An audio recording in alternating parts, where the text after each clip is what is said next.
Hey everyone, and welcome to another episode of Stitching Tales. I am Johanna Lundström, the author of several sewing books. I also create sewing patterns, YouTube videos, and lots of other helpful content around sewing under the brand name The Last Stitch.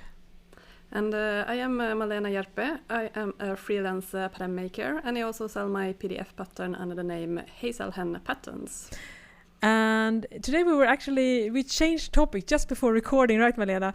Because if you have followed now for a while, we have done a trouser sewing series, and don't worry, we're definitely going to follow up that soon, where we're going to talk more about how to sew your waistband, belt loops, hemming, and of course zippers. But Malena, you sent me a link about a week ago or something like that, maybe 2 weeks ago, on a topic that we thought were really interesting as sewing business entrepreneurs. So should you talk a little bit about what that was about and where we started this conversation? Yeah, it was actually you who introduced me to this pattern designer, Just Patterns. I don't know her name. Do you know? Delphine, I think. Sorry if I am. I'm gonna. You introduced her Delphine, to me many years ago, and because she has been really transparent about what it's like to have your own sewing business and create PDF patterns. It's been really interesting to read.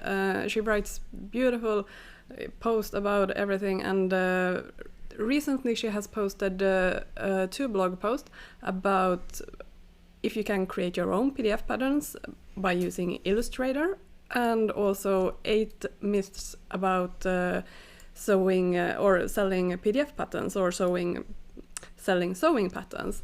And it's so many great points, topics, discussion in those blog posts. I highly recommend everyone to read those 2 blog posts, because she really goes into depth about it and has so many different angles on it, and also her opinions, personal opinions and experience about it. So we will definitely link to those blog posts. Really interesting reads, and you have read them as well, right? I read the first post that you mentioned, where we're going to talk about busting some myth about selling PDF sewing patterns is one of her blog posts. And the one you talked about now is, of course, should you use Adobe Illustrator for digital patterns, which I just briefly skimmed now beforehand. But you have read it, and we have lots of things and opinions, I think, to say about both these topics. And if you're a long-time listener to Stitching Tales pods, you know that me and Malena are very transparent about running a sewing business. And I've been so from the start, and I've done several YouTube videos and blog posts about this particular topic. It's high time that I do it again. And how difficult it is, and also how tricky it is to make any substantial income in this business. Not saying that it's impossible, but it's definitely not an overnight success. And what I really, really appreciate about Delphine is her transparency. And for many years, she also did annual posts where she actually listed exactly how many sales that she had of each of her sewing patterns, and also how much her profit and revenue and profit was after all the expenses were deducted, and of course her thoughts about running a sewing business. And what's really inspiring about Delphine, that I highly recommend that you go back in her history, is also that she managed to, I would say, move a company that were doing not substantially making any substantial numbers. I mean, some of her patterns, when she started to be transparent about it, was in 2 digits, I think, where it was definitely not hundreds of sewing patterns. Some were less than that, and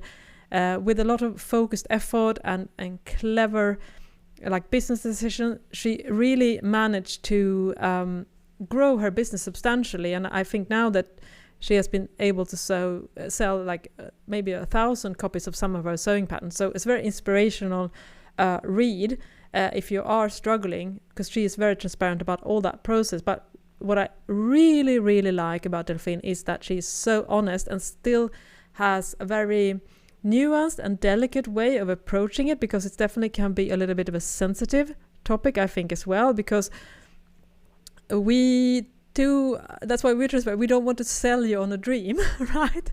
That is unattainable. I think it's very good to have realistic expectations when you decide to do this. And I know that most of our listeners here will probably never start a sewing pattern company, but maybe you will find this kind of discussion interesting as anyways, because it's good to know, I think, a little bit of what goes behind the scenes and the challenges of that. And Malena, what was your thought when you read the busting 8 myth about starting a sewing pattern line? What was your thinking around that? No, it was like, yes, I agree 100%. I totally agree with this. Yes, absolutely. And now it was a few weeks since I read it, but she brought up so many good points about having a realistic, as you said as well, idea of how the business could actually go. And also this is of course a little bit of a numbers game.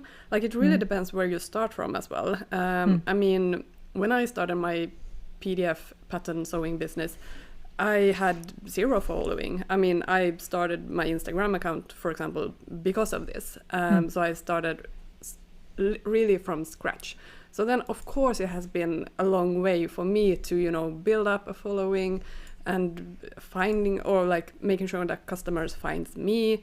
And I mean, that's still my biggest issue with my company in that sense. But if you have, for example, been an Instagram or sewing influencer or something, and you already have 200,000 followers on Instagram, I mean, obviously, then you have a great starting point. And if you want to create your own patterns, then I mean, you will have a completely different reach compared to me that had 0 followers from the beginning. So I mean, it really depends also how long have you been in the sewing, not business, but sewing world. How many followers do you have, or do you have a big? It doesn't have to be on Instagram. Are you big on YouTube? So if you have a big platform from the start, I mean, your marketing prospects for the future, I mean, it's completely different. So of course, then you can have a very good overnight success if you are launching a pattern that a lot of your already followers want. Completely different if you're starting from scratch. So it really depends a little bit where you're starting from. How is your platform today? Yeah. And also, absolutely, and it's also very good to know that it's extremely difficult to build your, for instance, social media following, if you're talking on Instagram, to any substantial number, because the people that are interested in sewing aren't that many to start with. I definitely think you have a leverage in that sense that because the sewing community is quite small, we can see that there are coming new, people into the scene and they can grow substantially. But, the cap is quite low, and not all of your 10,000 or 200,000 followers are going to buy your patterns. They are following you for many, many different reasons. And I think it's also important to know that, and I will be a little bit controversial here, but I think we got to keep it real. And I should also say that this is my background. I work in media myself. And in order to build a really big following, you need to have a few compelling traits. You need to have an attractive packaging, for instance, and that can be interpreted in many different ways, but I think we understand what we're talking about here. Not everyone is going to be compelling enough to build a 200,000 following, because you need to have that X factor, so to speak. And your brand needs to have resonates with a lot of people, and it's not just about pretty pictures, but it definitely play into this as well. I mean, if you go and look into any type of influencer, you're going to see that regardless of,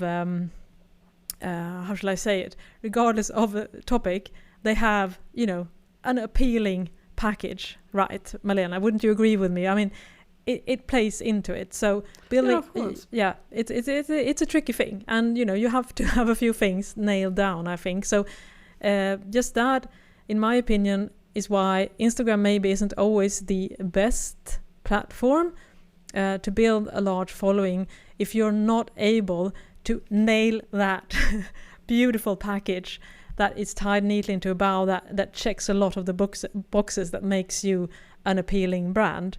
So that's one thing to know. And for me, instance, I would say that I am not a known sewing personality, but I definitely am a somewhat known sewing personality. And just to give you some numbers, for instance, on my Instagram account, I have about 13,000 followers, which I think is definitely nothing to scoff at. I think it's a pretty good, solid number, but it's way too little to reach the kind of audience that I need in order to make a substantial income from Instagram. I think if I had about 100,000 followers or something like that, with an engaged audience that was kind of matching what I'm putting out, then maybe I could leverage Instagram more. But just to give you some perspective, and I think at least some of you that are listening to the podcast would think that I have some brand recognition, but just to give you, even I am way too unknown to make any substantial money from sewing patterns. And it could be the patterns as well, I should say. I don't release that many, but it's not just that. No, but you also, compared to me, you're huge on Instagram, but Instagram is also not your favorite cup of tea, I would say. I mean, you are YouTube and your blog. Those are your, those are your things. Absolutely. And definitely, Instagram for me comes and goes in spurts. So for instance, now that I just released a new sewing pattern, the Vida knit pants, I definitely have made more effort on Instagram. But again, as always, my mailing list, for instance, my newsletter, it sells way more sewing patterns than I do on Instagram. So I think that's a good way to understand, that, you do need a following. It unfortunately is not just a product. You can make the best pattern, that resonates really well with the current trend, but unless you're able to package it in the right way that appeals to an audience and reach that audience and connect with ideally people that are slightly bigger, I think, than you, they can help you leverage it, that it's gonna be you're gonna have a long road ahead of you. I think. Was there any of the myths, I can't say the myths, difficult thing for me to pronounce, but was there anything of those that you specifically resonated with?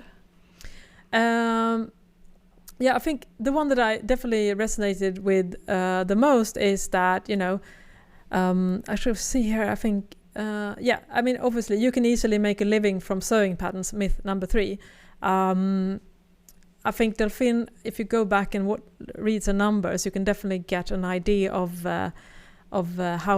how little money it's left, even when she is doing, pretty well. I don't think she no longer do an income report, but and we have talked about this before, and I thought it was good for me to be transparent as well, because I've just released a new sewing pattern. The Vida knit pants, they are priced at retail for $15 and it will of course be different depending on the country where you go to, because I have this built-in currency. You know what I mean, and of course VAT will be added and stuff like that. But the retail price is 50%, $15. And so far I've sold standalone, I think I've sold 94 pants, and it was about 3 weeks ago, I think, almost, when I released the pattern. So and then I also sold a few bundles. So I think all in total I've sold about 108 knit pants, or the Vida pants. And that is actually one of my, if you look at the early selling weeks, that's one of my best performing patterns.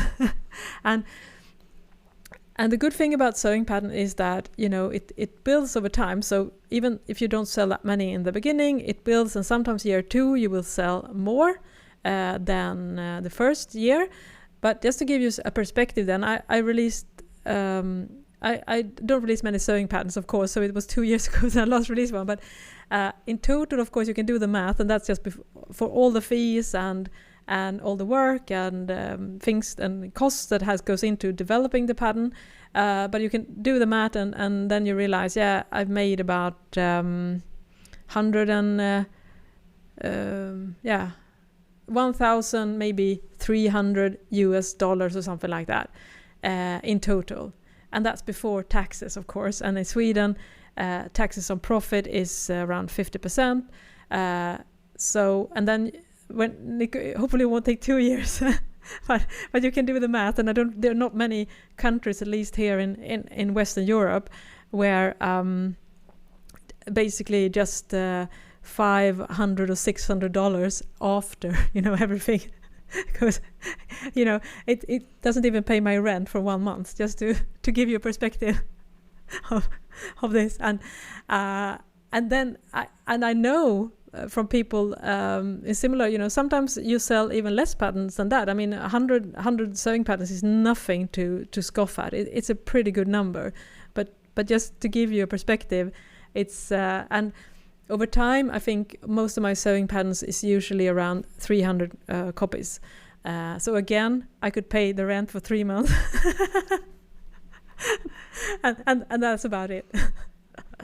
So no food on the table with my sewing pattern business for sure. Yeah, I mean, I really when I started a business, and I was on a lot of those like startup meetings and courses and like how to start a business.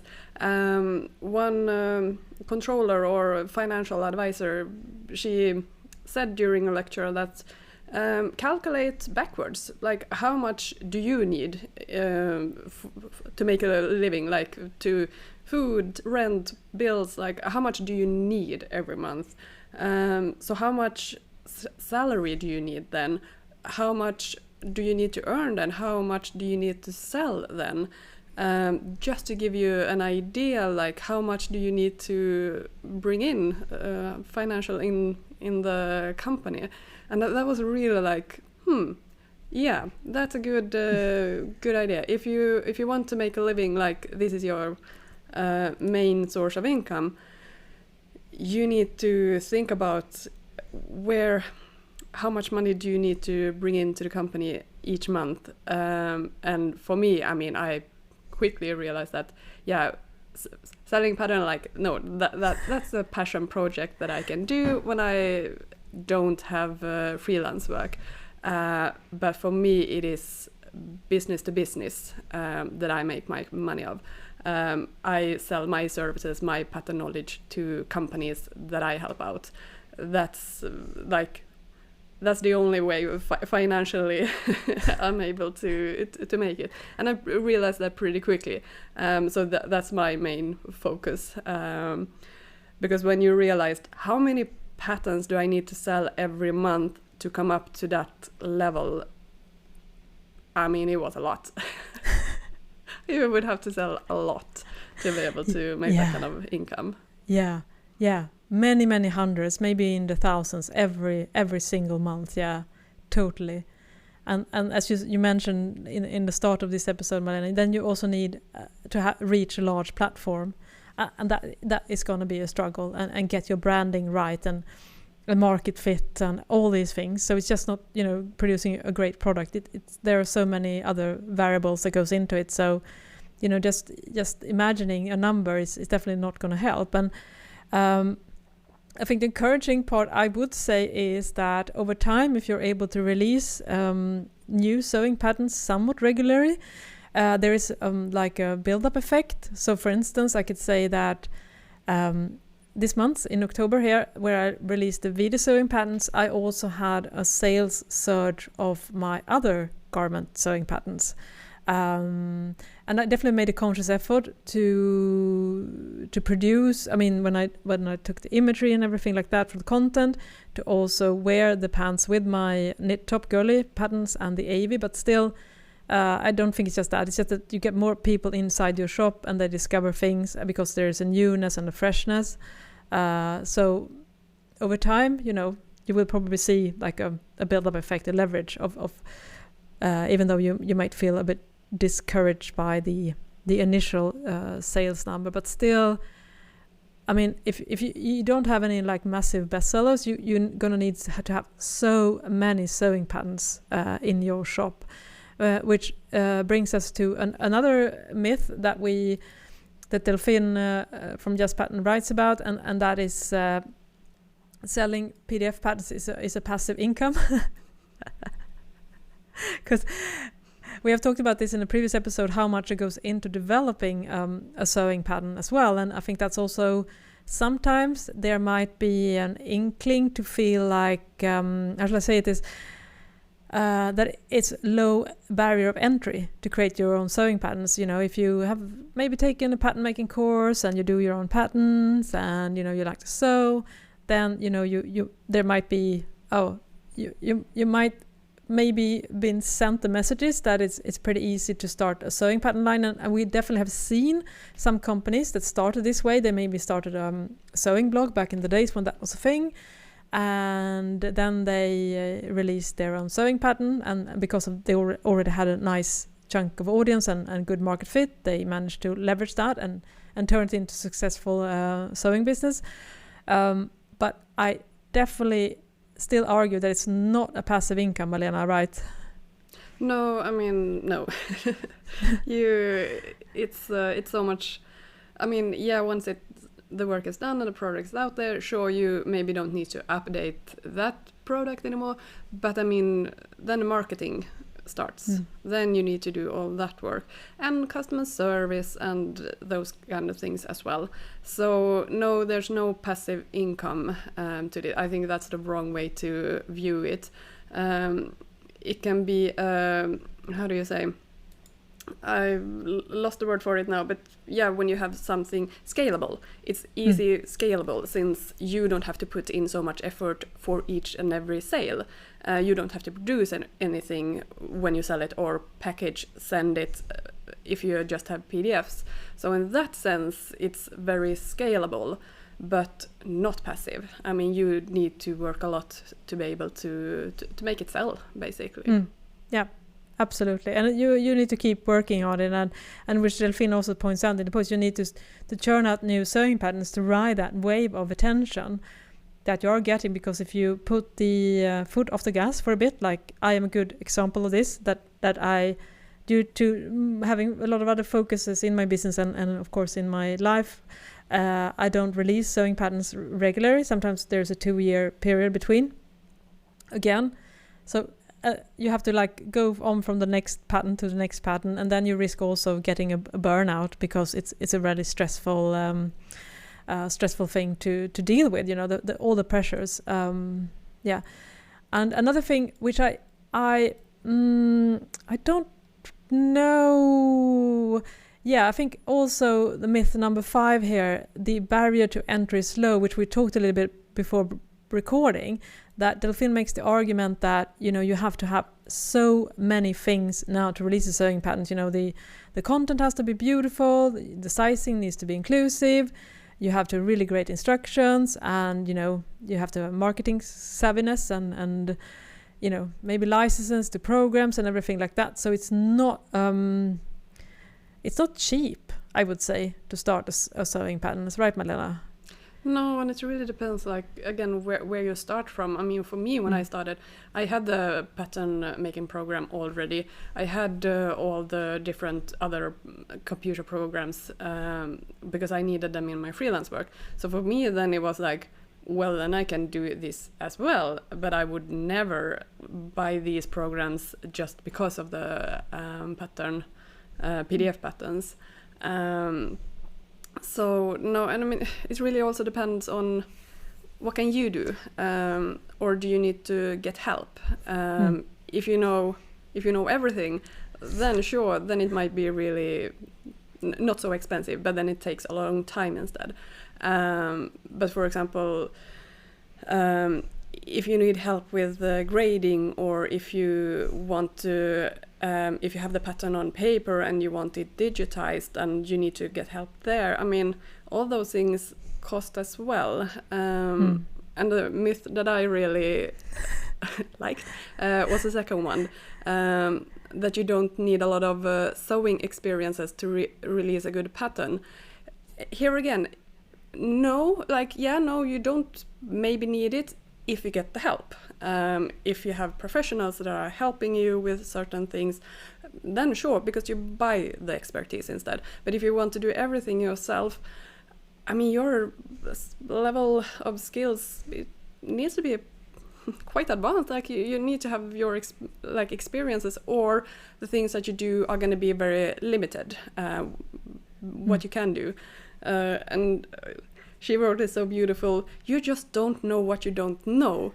And this is really like, this is why I want to educate myself as a tailor as well. Not because I want to be a tailor, but I just want to know exactly everything, how you do. And I want to have the practical experience myself, how to do beautiful tailored trousers or blazers or whatever. I just don't know what I don't know. Yeah. You definitely, and you open so many new doors because, you know, you discover things that you didn't even realize was possible. And as we talk about, it's one of the beautiful things about sewing, you never fully learn. And I also, because when it comes to sewing patterns, it's a lot of the skills that we have talked about now is completely unrelated to your sewing skills. So you can basically be the best tailor in the world, but you might still not be suited or equipped with your own skills to create sewing patterns, which I think is a very important thing. And we talked about this a little bit before we started recording as well, that there's also, I think, a myth that is being sold somewhat in old do-it-yourself communities, is that you can do it all yourself. And I would definitely argue that you can't, and you probably shouldn't either. And especially if you want to run a successful sewing brand where you put your skills where they're best suited, I don't think that, which also brings to the fact that it requires some cash flow and to make it happen. So Malena, what are the things that you have outsourced when you have created your sewing patterns? I have outsourced taking pictures of the final product. I have a friend of mine here. I sew samples to her, give them to her, and she takes all the pictures because it would just take so much time for me to make beautiful pictures, and I don't think I would I would never be able to take that nice pictures. So she has been helping me a lot with that. And I also have taken help from you with the sewing instructions to actually write just write them, and then I'll do the illustrations and do all the layout for the sewing booklet. But to actually me and words, explaining how to do things is not my strong not my strong side. So there is perfect. Johanna, the journalist, she swoops in and helps me out there. Because it would just take so long, and it does, take so long time for me to put everything together. But those two components are I perfectly happy with delegating those tasks and ask for help instead. And I think also, correct me if I'm wrong, but when you created your sewing instructions, like the template for that, didn't you also enlist the help of a graphic designer as well? Good point. Yeah, totally forgot that. When I made my first patterns, I also had help from a graphic designer who did a general layout for the first one, and then I used those templates. I developed it a bit, changed a few things, but yeah, definitely took help with that as well, just to get the general. And that's also something that I know I should be doing. It's next on my, if I want to develop my business, that I should get somebody to help creating my website in a beautiful way, and my basically graphic language, or how do you say, layout, but yeah. Right now I don't feel like spending so much money on it. Yeah, and you also, I mean, for a lot of times it can also be helpful to have a graphic designer like design your logo, settle on fonts and coloring and all that stuff, because it's very easy also to, if you think about it doing yourself, it's also very easy to deviate from it, because you get this feeling, all right, I want to change that color a little bit and I want to have these. And well, it's definitely a good idea to give your branding some new colors or new identity. I think it's also very good to stick to a certain type of logo, a certain type of typography, at least for a bit, to give your branding an identity and a recognizability, which again is difficult to do yourself. And I mean, obviously, if you had this idea that you want to do everything yourself, you should also be a great pattern constructor, a skilled grader, a wonderful graphic designer, a very talented photographer, really good at sewing so that your photo samples are looking really nice and pristine. As Malena says, you need to be good with making technical descriptions and instructions, and of course you have to be skilled in either photography for the tutorials or for making technical illustrations. So I think that's also a really good idea to understand, and I will make that argument that the expectations has risen, and they should rightfully do so. So I think today, if you want to launch a sewing pattern, it's definitely good to have a polished product with lots of different print options. We have talked about projective files. That's something that we have finally both been able to start offering as well. So it's a lot of different things that goes into this that I think it's very important. And I too use help, primarily you, Malena. So I should also say that, and that's also really good to know that I do not draft my own patterns. I come up with a design, the measurements, the proportions, and all that kind of stuff for a base size. And then Malena is actually doing all the work, both when it comes to drafting the patterns and doing the grading. So for me, that was a really good decision. And for my accessories patterns, I do it myself, and I actually do all that in Illustrator because they're very simple patterns. But I don't recommend it. And I think we're going to talk a little bit more about why we're not massive fans of using Illustrator for the entire process. But that has been very, very good because you do it so quick and so correct because you have decades of experience. It would be a folly of mine to think that even though I have lots of sewing experience and have taken pattern making courses, that I in any way or form should be able to match or top Malena's skills. That's extremely grandiose self-image that I am definitely not taking on myself. So I think it's good to know where your skill set lies, and as Malena says, outsource the other stuff because you want to offer the best possible product, and then you need to enlist the best professional help or best help that you can afford, at least I think, in order to do that. And then you can focus on where your skills lies. For me, I have no problems with writing instruction. I love it. I also do all the technical illustrations myself. I have help with photographer, but I still model most of the stuff myself. And I also do the design because that I really like.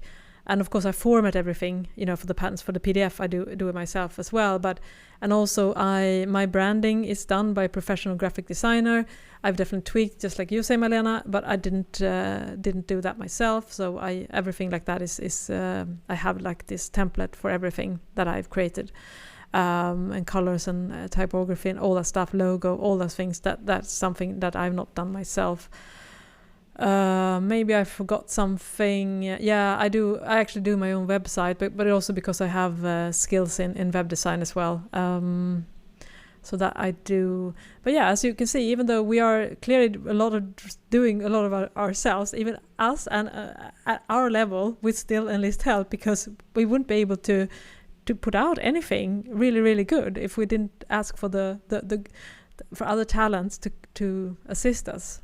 Yeah, and it wouldn't be fun to work with it either if you had to do something like this is I really dreading this task, then it's just going to take so much energy and time for me to do it. Then it's just so much better to hire an expert on that specific exactly. thing. So I mean, don't be afraid to ask for to help and hire help on certain areas. Like, no problem with that. And as you said, like the entry level of the expectations now on the patterns, they are really high, which is good, because then I mean, the more products are out there on the market, the more competitive it is going to be, and the more important for you it is then to have like a really good pattern basically, and good instructions, and everything that needs to be included, like fabric consumptions calculations and those kind of things. So it's really, the bar is set very, very high, and that's also something that I really want to, like in my sewing instructions, I always try to explain why you do certain things, and always give like, I mean, we both give a lot of tips and tricks on how to do it, and that's something that I got a lot of positive feedback from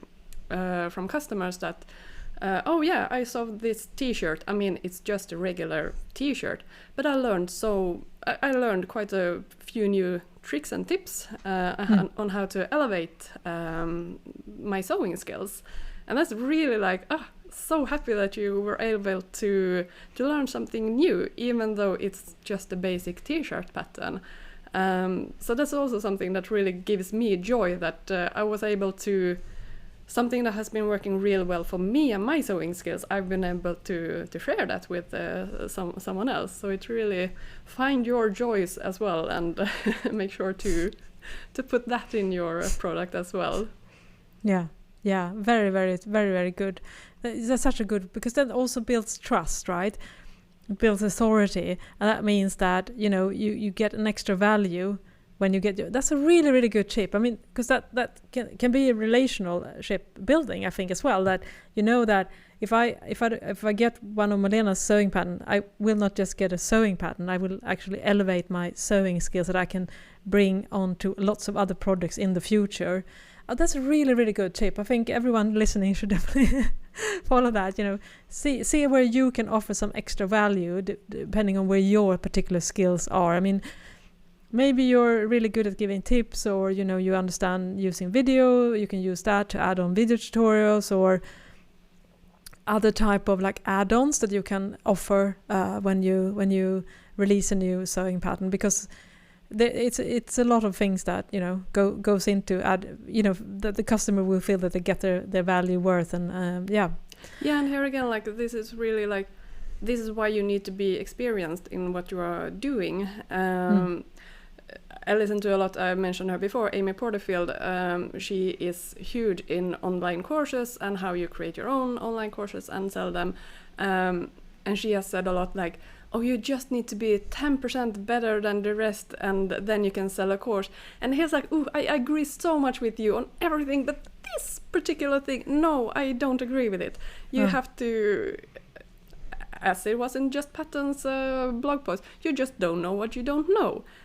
Like, I strongly believe that you have to be quite experienced. You don't have to have, I'm so for being self-taught and how you learn things, like, that's completely up to you. If you experiment yourself, or if you're watching YouTube, or if you have gone to school for 4 years, or if you taken courses, read books, whatever, that, like, how you get to your knowledge, like, that's up to you. Like, so many different routes you can take, but you need to be more than 10% above definitely those things that you want to sell your course to. Yeah, I'm going to be a little bit of a devil's advocate, right? Because Amy Porterfield makes money of selling courses about how to create your own course, right? So for her, it's a good sales pitch to say that you only have to be 10% better, because that means that a lot more people will feel like they are the right targeted for her marketing. I mean, we have to remember those things. You know, we all run our businesses, and that can definitely affect the kind of marketing and phrasing we use. Because I absolutely agree with you, Malena. I think that's another thing that we are very you know, we feel passionate about, you know, that you have to be professional, and you have to have good skills, and if you don't have them yourself, you need to hire them out, right? So maybe be a little bit skeptical if it's too easy, it's probably not true, right? Yeah, true. And I mean, you have to have it takes time to get this knowledge as well. I mean, I went to school for 4 years. It was it wasn't a pattern making school. It was more design school, where we also learned pattern making. So I learned, I mean, a lot beside pattern making as well. And I started as an assistant and worked assisting a pattern maker for like 1.5 years, maybe, and then I became a pattern maker with like my own responsibilities then and everything, which was pretty quick, to be honest. 1.5 years as an assistant, that's not a long time. And in the beginning of my career, I don't know if it was because, I had a really heavy workload, so I worked 12 hours a day. That was a quite a regular thing. I didn't have kids back then, obviously. So I could be around the clock at my work because I wanted to do well. You know, a good girl syndrome. You want to perform well. And now when I'm looking back to it, it's like, was it because I wasn't that experienced that I didn't actually know how to do best, how to prioritize? I tried, like, you know, should I do this or that, and tried everything? Or was it actually just my workload? Like, I think it also is a lot based on my experience back then. And now I'm like, ooh, it was so many things that I didn't know. Yeah. Like, all right, came out of school fresh, thought you knew everything, and it humbles you to have been working now almost 16 years in the industry. It's like, yeah, no, I have learned so much during these years. And also, it of course depends on what kind of products you work with. I mean, I worked a lot with knitted garments, for example. I mean, both jersey, like cut and sewn, and also like knitted, fully knitted garments. So there, I can call myself an expert. But when it comes to blazers, jackets, I was like, ooh, I mean, if I have a great base pattern, sure, I can do whatever. But to create something from scratch there, no, I'm not your person. Because I don't have that much. I know enough about it to know that I don't know enough about it. So, I mean, you really get your expertise area also within a certain field. So, nothing beats experience. And experience, it takes time to learn. It takes time. Yeah, it takes time. Yeah. So if you are new to this, you're definitely going to have to think about how can you build some type of support system of more knowledge people around you. I think it's paramount. And then, of course, if you don't have the money, maybe you can do some trading of services or bartering, I think it's called.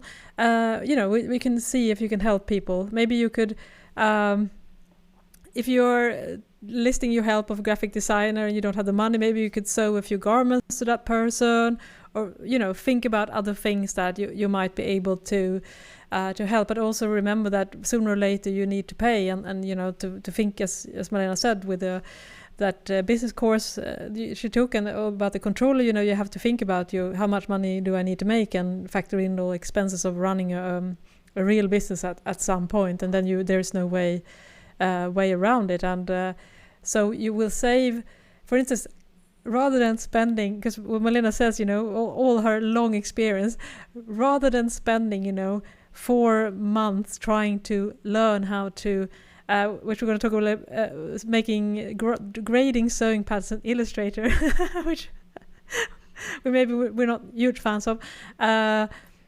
You could instead enlist someone like Malena, and she can do this in a couple of hours because she has 16 years of experience, because she has learned all these things and can do it so quickly. And then you might, being so frustrated and trying to use a program that isn't even designed for pattern making to make it work, and maybe you get so frustrated you end up not releasing your first sewing patterns, and then you could just pay someone to do this in a matter of hours, literally, due to the fact that they have the skills and the equipment. So just keep that in mind, which brings me to the other blog post that you mentioned that I just skimmed through, but which also Delphine writes about Illustrator for creating sewing patterns. And I know, Malena, you have some opinions on that as well. Yeah, and I mean, here's the like funny things about it. Like, I mean, I create my PDF patterns in Illustrator. Like, that's how I make them look pretty and sellable before I make them into a PDF.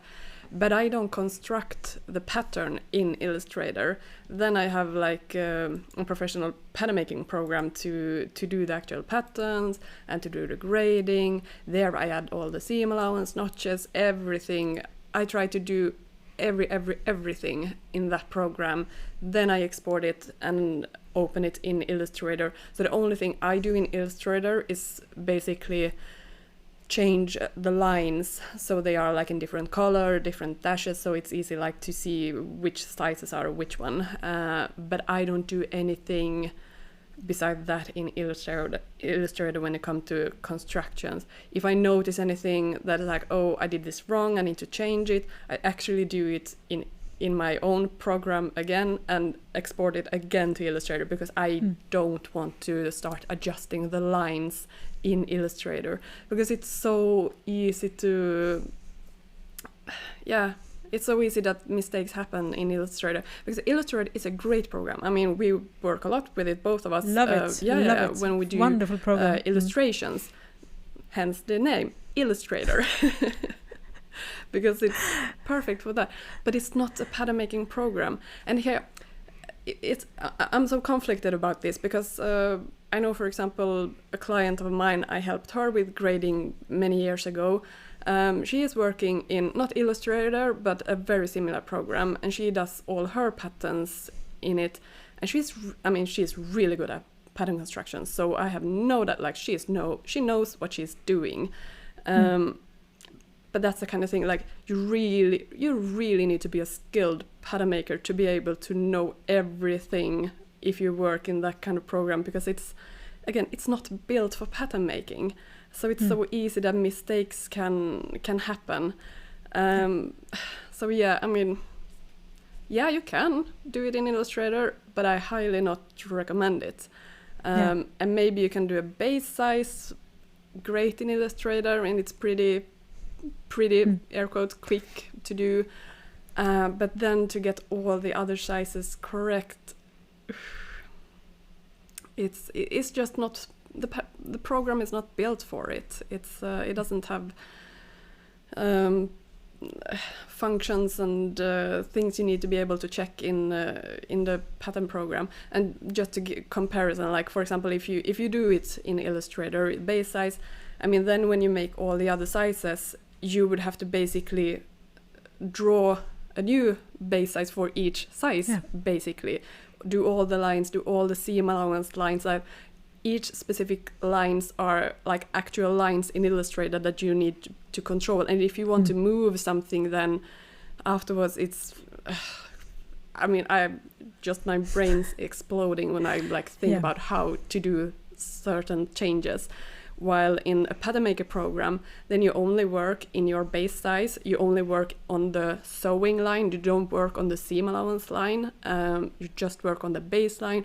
So it's so easy to be able to see, like, are the lines, when you are putting pattern pieces together, are the shoulders aligning nicely, are the armholes, sleeve head, how much ease is there, is it, and then you grade those lines, you grade those points, so it's actually still, it's the same line you are always working with, even though you can have 15 different sizes.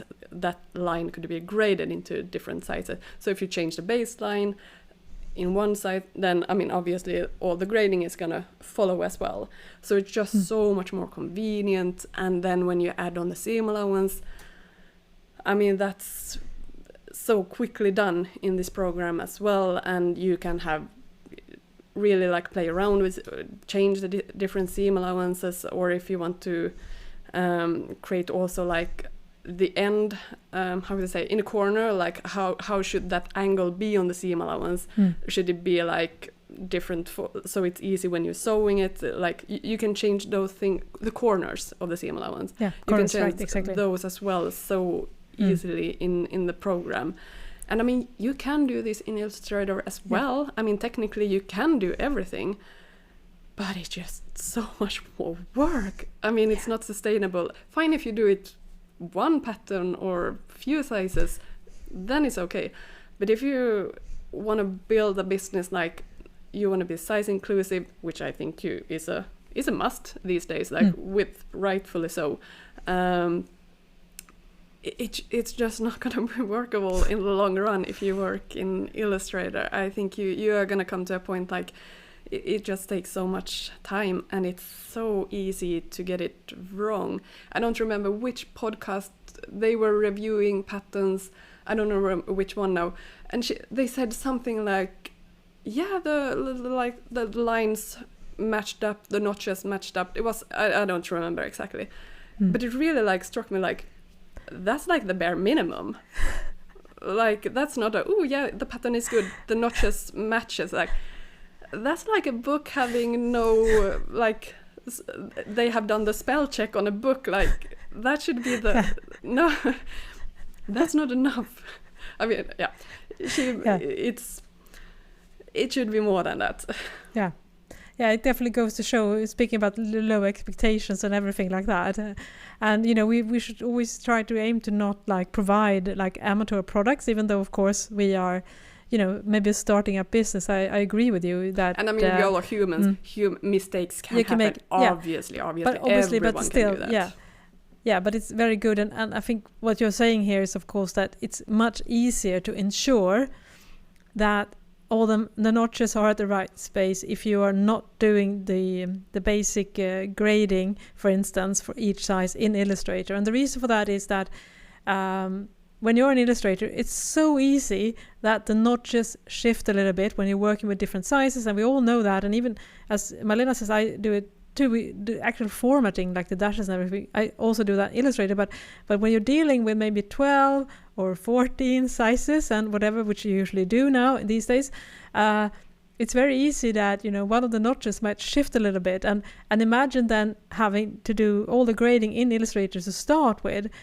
It's you risk a lot more errors, just like human hand raise. It's not your skills that is lacking. It's the fact that you're dealing with so many different lines and so many different layers for so many different sizes that the risk of you doing something wrong without even noticing, it just increases, which is also, again, for quality assurance is why it's so good to do it the way Malena describes, because it just creates new problems, I definitely think. And especially with the grading, I mean, you know, I think most companies now that release patterns at least have 12 sizes and probably more, I think. And yeah, you don't want to deal with that. There's always a caveat, like Malena says. Some people, you know, are very skilled, and I also think that if you do like the old school way, that maybe if you do all the pattern construction and the grading and paper and pen, and then you scan it, and then you could also, of course, if you don't have too many sizes, you can definitely like do the formatting in Illustrator, but then you already graded it like manually, and then you just digitize those files. That's a different thing as well. And I also to say for transparency that I also have several accessories patterns. I have mittens, I have knit hats, I have a beret pattern. These I have graded in Illustrator because they are very simple, like 2 to 3 pieces pattern. You don't need to use a pattern program to grade a pair of mittens in 3 or 4 sizes. That's it's very easy. So it all depends. I mean, if you do like, for instance, if you're doing sewing pads for handbags and you offer these in 2 sizes, then of course you can do it from start. But when we're talking about garments, like full garments in many sizes, yeah, I agree with you, Malena, for sure.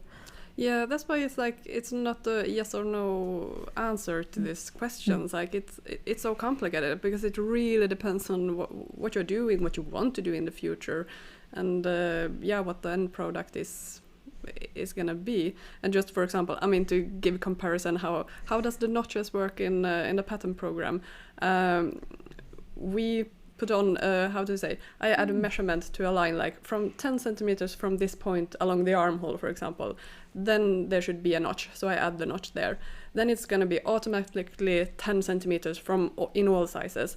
maybe I want to change that so it grows 1 centimeter on each size. I can just grade that point then, and I can do the same point on both the armhole and the sleeve head, so it's going to be 10 centimeter in the base size, and then it's going to grow 1 centimeter, like the distance 1 centimeter on each size, and then it's just automatically goes along the line, so I don't need to do, like, the notches are like 5 second automatic thing. Yeah. It's a push of the button basically, and then you have notches on everything. Yeah. Well, whereas when I have to measure and move for every size. I don't know how many times I've done, like when I'm working then in Illustrator with my patterns, and I'm doing the lines to look pretty, and I need to rearrange patterns on the artboard just to make it more efficient, and just to be able to move it, and then realize I didn't mark the notches. And because you have different layers, and maybe I have closed them, because on some on the patterns on some files I want to both have the sewing line and or the seam line and the seam allowance, so I have double lines there as well, and I forgot to light up the layers with the sewing lines, so I just marked the seam allowance. It's so frustrating to work in Illustrator, and I don't even construct the pattern in it, but it still like gives me headaches. It's just so no, I can't even imagine drafting an actual pattern there.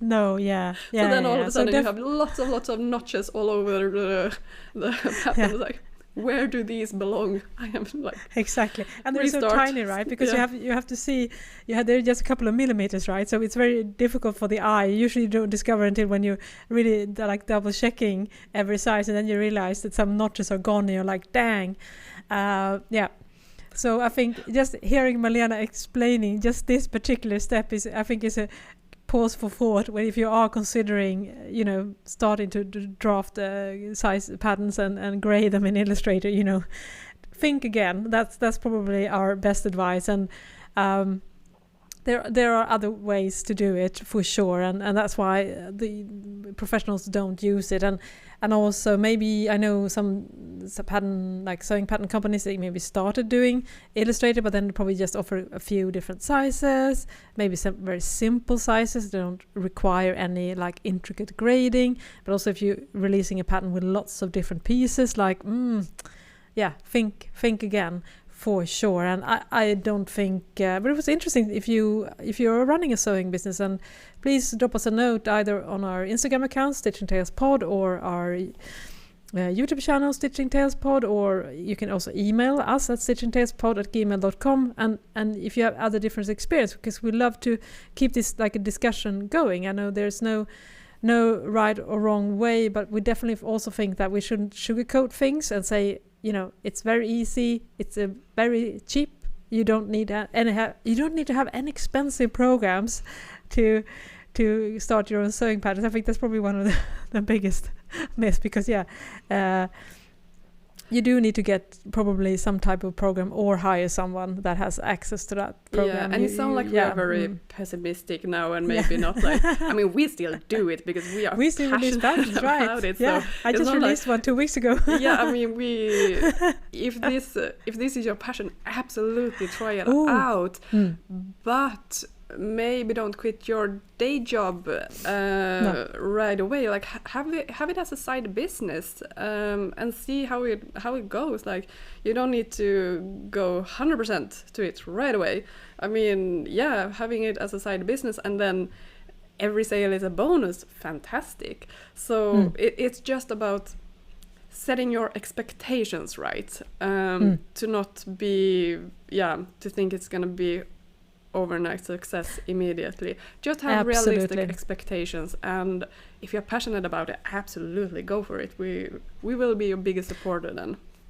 Absolutely, and that's why we do this episode as well, because talk about also the kind of things that you could actually and don't have to do. I mean, hire help, for instance, or trade services. That's just one way of doing this in a much more long-term friendly way, actually. And I think that's probably one of the biggest, ask for help and see see what you can do, because actually to make this dream happening, you don't have to do everything yourself, you know. No, and I remember great. so clearly when I this is so ironic, like when I realized it, hey, I'm a freelance pattern maker, I freelance work for a living, but it didn't occur to me when I do my own sewing patterns.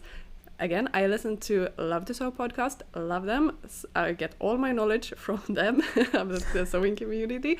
And they interviewed, I don't remember his name, but he said that, yeah, I do, I help out other companies to do the sewing instructions.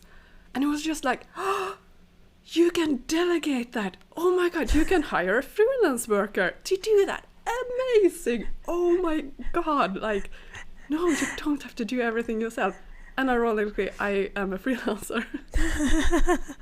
Specializing in yeah, so it's like, right, I should also get help from freelancer, aka Johanna, to help me write the instructions. So no, you don't have to do everything yourself. And it's amazing how yourself, you don't or realize it sometimes even. Yeah, that's so good when you say that, saying you don't know what you don't know, and what Delphine also does. I think that pretty much sums up everything. That I think we all, when we start out, we make the same kind of like error in thought, that we think because we are doing it small scale, we have to do everything ourselves. And I honestly think that a lot of traits of successful companies is that they are skilled at delegating, and that the founders are focusing on where their skill set is best applied, and then they figure out ways of having other skilled people to do the stuff that they are lacking, which is where you really, and then you can keep the fun as well. Because if I had to learn one of those professional pattern making programs and understanding grading, I would not be able to really listen, because it would take, as Malena said, it would take all the joy out for me, because then I would have to become a student of pattern making, and I rather, focus more on the things that I already are naturally gifted at, and try to elevate those talents as well. And you do the same thing, Malena. And so and you can also reach out to other people like you and I, Malena. We have lots of collaborations, and I'm sure you will find similar-minded people in the sewing community, where you can actually ask for help and trade services, because that's probably the best way of actually making your dream happen, is to collaborate with someone else in one form or another, I think. Yeah, absolutely. And it's good to try it yourself and to have a little bit of knowledge about it yourself. That is really great, because then you will be able to tell the person that are helping you, like, this is what I need, this is how I want it done, I need your expertise in this area, but this is how my customers, for example, would want to have this. So if you know a little bit about it, then you can be so much more clear when you order a service from somebody else as well. So in that sense, it's good to have tried everything, and you need to have a little bit of knowledge, but you don't have to do it yourself. No, yeah. I think that's very, very good final words. I hope that you enjoyed listening to this episode. Very opinionated, and again, all credit should go to Delphine of Just Patterns. She not just creates really beautiful sewing patterns, she also has a very great blog over at Just Patterns. I think it's called Sewing Tidbits, I think, in particular. And we're definitely going to link to her blog post. And if you're any curious, that's probably your best resource to start with, from everything to, as we talked about now, and the realities of the money and everything like that. And I will also do another blog post. So I used to be really transparent about this stuff, but because I had so many other things going on, I haven't really done like a business blog post in a while. And I've done several YouTube videos about that, but I'm gonna update that as well, and dive more into this as well, because I think it's such a important topic to share. If you're starting a business in any type of field, I think what we are talking about here, I think that goes to any type of business. It doesn't have to be about sewing, understanding finances, asking for help, using your skill sets where they are best served, all these kind of things, market fit, all the kind of stuff. It's crucial for a successful business. And as Malena says, we don't want to discourage you for starting your own sewing business. I mean, I just said that I can hardly pay 1 month rent with any of my sewing patterns. And I still just released another one because it's so fun. And I love it, and I love the process, and I love the design and everything like that. So even though it's not for me the most important financial leg in my business, and I still can see myself releasing many sewing patterns in the future as well, just because of the fun of it. And what's your take on that, Malena? I think you haven't stopped releasing patterns either, or at least you have plans to do more. No, the list of patterns that I want to release, I mean, it's just growing for every day basically. So yeah, no. Definitely more will come. Yeah, so stay tuned for that, and we're definitely going to talk more about this in the future. And we hope that you enjoyed this very transparent episode, and we're going to resume talking about sewing patterns in a next episode. So thank you so much for listening. I am Johanna Lundström. And I am Malena Hjerpe. Bye bye. Bye bye.